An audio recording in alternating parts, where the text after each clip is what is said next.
Well, the Quincy Senior Center getting a $300,000 donation from a local company. We first told you last October about elevator problems at the center, and today the senior residents got some welcome news. WGEM's Haley Adams was there for the announcement and a solution to those problems. Haley? Daniel, Hollister Whitney officially announced the donation of new elevator equipment for the Quincy Senior Center. I also spoke to Sherry Sparks, the president of West Central Illinois Aging Disability Resource Center. She says thousands of people are directly affected by the elevator in their daily lives and work.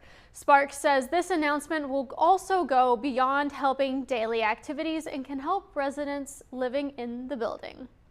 What it means for them is that they're going to get to stay in their homes and they wouldn't have to be relocated, because if the elevator goes down for a significant number of hours, then the state requires us to start finding new homes for them.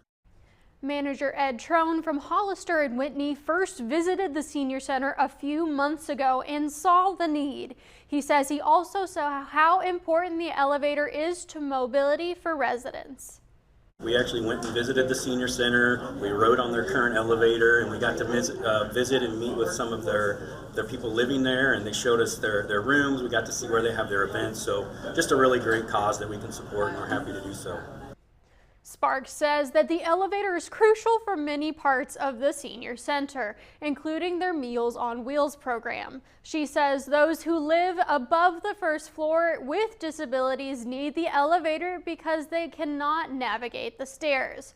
Trone says designs for the elevator are still underway, and after they're done, they're beginning making the parts, which will take about 12 to 16 weeks.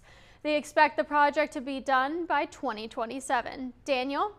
All right, thanks, Haley. And the project is projected to cost about $1.3 million, and they're still currently fundraising for the remaining $1 million after the donation from Hollister Whitney.